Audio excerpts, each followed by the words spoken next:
Pertumbuhan dan perkembangan pada makhluk hidup. Pertumbuhan adalah peristiwa perubahan biologis yang terjadi pada seluruh makhluk hidup yang meliputi volume tinggi dan massa yang bersifat irreversibel. Sedangkan perkembangan adalah proses menuju tercapainya pendewasaan.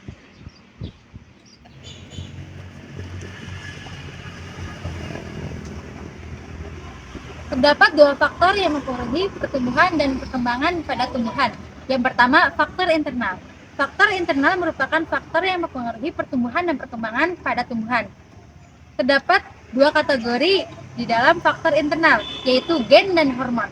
Hormon dibagi menjadi 7, yaitu 1. Auksin, 2. Gibberellin, 3. sitokinin, 4. gas etilen, 5. asam formalin, 6. hormon azan aksisat, 7. kalin, dibagi menjadi 4. Izokalin, haulokalin, sitokalin, dan antokalin. Faktor eksternal adalah segala sesuatu yang mempengaruhi pertumbuhan dan sumber yang berasal dari lingkungan luar tumbuhan. Nutrisi, air, kadar garam, oksigen, cahaya, perkembangan gravitas, sentuhan organisme parasit dan herbivora. Proses pertumbuhan dan perkembangan pada tumbuhan dan manusia terdiri dari dua fase, yaitu fase embrionik dan fase pasca embrionik. Pada fase embrionik terdiri dari fase pembelahan atau kreafase, fase gastrulasi, dan fase organogenesis atau proses pembentukan organ. Sedangkan pada fase pasca embrionik terdiri dari fase regenerasi adalah proses pembentukan kembali bagian tubuh yang rusak, dan fase metamorfosis. Fase metamorfosis adalah perubahan bentuk tubuh yang dimulai dari larva hingga dewasa. Metamorfosis pada katak atau amfibia yaitu premetamorfosis, prometamorfosis, dan metamorfosis klimaks. Sedangkan pada insekta atau serangga yaitu metamorfosis sempurna, holometabola, metamorfosis tidak sempurna, hemimetabola, dan tidak mengalami metamorfosis ametabola. Pada metamorfosis sempurna atau holometabola, prosesnya yaitu telur menjadi larva, menjadi pupa, lalu menjadi imago. Contohnya yaitu kumbang, kupu-kupu, lebah, dan semut.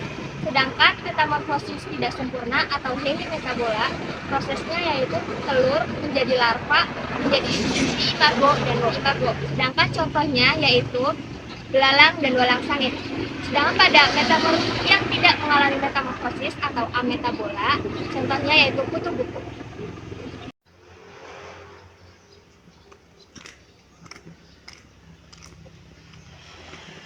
Bab 2. Metabolisme. Metabolisme dalam bahasa Yunani metode yang artinya berubah adalah reaksi-reaksi kimiawi untuk mengubah zat-zat yang menghasilkan energi maupun yang memerlukan energi yang terjadi pada sel-sel tubuh. Katabolisme merupakan reaksi penguraian senyawa-senyawa yang kompleks menjadi senyawa-senyawa yang lebih sederhana dan menghasilkan energi, atau yang bisa kita sebut juga dengan reaksi eksergenik. Anabolisme merupakan reaksi penyusun dari senyawa-senyawa yang lebih sederhana menjadi senyawa yang lebih kompleks dan memerlukan energi, atau reaksi endorgenik. Sifat enzim. 1. Bekerja secara spesifik. 2. Dapat digunakan berulang kali. 3. Diperlukan dalam jumlah sedikit. 4. Bekerja bolak-balik atau 2 arah. Untuk memiliki sifat protein yaitu membengkak jika dipanaskan. 6. Bersifat sebagai katalis.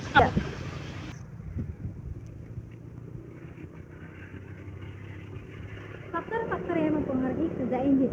1. Suhu. 2. Derajat keasaman atau pH. 3. Inhibitor atau zat penghambat. 4. Aktivator. 5. Konsentrasi zat. 6. Konsentrasi substrat. 7. Zat asil atau produk.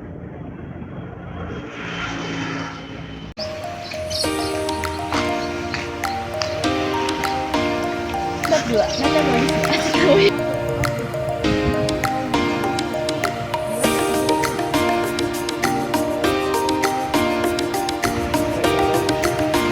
Bab 2. Metabolisme.